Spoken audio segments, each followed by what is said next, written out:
ఆ రోజులలో వీరశైవంలో బసవన్న అని ఒక మహానుభావుడు ఉండేవాడు. యథేచ్ఛగా ఆమె ఒక్కతే అరణ్య మార్గంలో శివనామ స్మరణ చేసుకుంటూ వెళ్ళిపోయి కళ్యాణీ నగరాన్ని చేరింది. శూన్య సింహాసనాన్ని అధిరోహించినటువంటి వాడు అల్లమ ప్రభు. ఆ రోజుల్లో ఆయన గొప్ప శివభక్తుడు. ఆయనకు లక్షణం ఉండేది. ఆయన ఏం వేదాంగములు చదువుకున్నవాడు కాదు. పరమశివుడి ముందు కూర్చుని మృదంగం వాయిస్తే అంత మృదువుగా వాయించేవాడు. మృదంగం వాయించడం గొప్ప కాదు, మృదంగం మృదువుగా వాయించడం గొప్ప.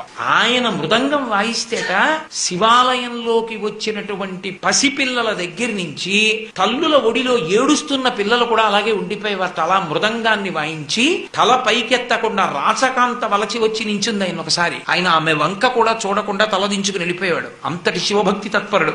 ఆయన దగ్గరికి వెళ్లి శైవమత విజ్ఞానాన్ని పొంది ఆమె ఆయన యొక్క శాసనం చేత నీకు మోక్షం కావాలి, శివుడిలో ఐక్యం అయిపోవాలి అనుకుంటే నువ్వు శ్రీశైల పర్వతం మీదకి వెళ్లి తపస్సు చెయ్యి అన్నాడు. ఆమె శ్రీశైలం వచ్చింది. శ్రీశైలం వస్తే మల్లికార్జున స్వామి ఒక సన్యాసి రూపంలో కనబడ్డాడు. కనబడి ఇక్కడెక్కడా కాదు, నువ్వు తపస్సు చెయ్యాలి అనుకుంటే కదలీవనం పక్కనున్న గుహలలోకి వెళ్ళిపోమన్నాడు. ఎందుకని అంటే ఆ గుహలకు ఒక ప్రత్యేకత ఉంది. ఇప్పటికీ శ్రీశైల మల్లికార్జున స్వామి వారి దేవాలయంలో వృద్ధ మల్లికార్జున స్వామి దేవాలయం పక్కన త్రిఫల వృక్షం ఉంటుంది. దాని కింద పెద్ద వేదిక ఉంటుంది. దాని మీద దత్తాత్రేయ స్వామి వారు కూర్చుని ధ్యానంలో ఉన్నారు చాలా కాలం. అదే దత్తాత్రేయ స్వామి వారు మళ్ళీ ఇంకో అవతారం తీసుకున్నప్పుడు నృసింహ సరస్వతిగా వచ్చారు. నృసింహ సరస్వతిగా వచ్చినప్పుడు వారు శ్రీశైలంలో ఉన్న కదలీవనం పక్కన ఉన్నటువంటి గుహల్లోనే తపస్సు చేశారు. ఆ గుహలో ఆవిడ కూర్చుని పరమశివలింగాన్ని ఆరాధన చేసి తపస్సు చేసి పరమశివుని యందు ఐక్యమైపోయింది మల్లికార్జున లింగంలోకి. ఇప్పటికీ వెళ్ళొచ్చు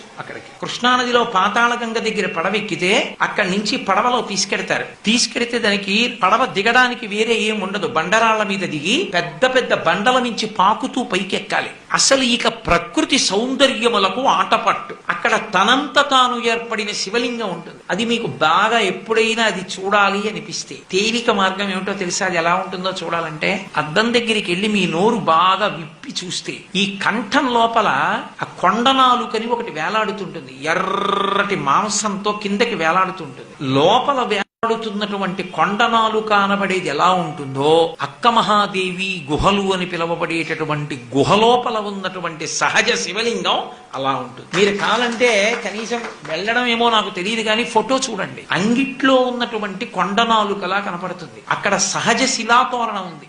ఏ ఆధారం ఉండదు. పైన ఒకే శిల బ్రేలాడుతున్నట్టుగా ఉంటుంది. 1000 మంది కూర్చోవచ్చు దాని కింద. 1000 మంది కూర్చుని భజన చేసుకోవచ్చు. అంత పెద్ద శిలాతోరణం ఉంటుంది. దాని లోపలికి గుహ ఉంటుంది. ఆ గుహలోకి పాకుతూ వెడితే అక్క మహాదేవి పూజ చేసిన శివలింగం అక్కడ కనపడుతుంది. అక్కడే నృసింహ సరస్వతి కూడా కూర్చున్నారు.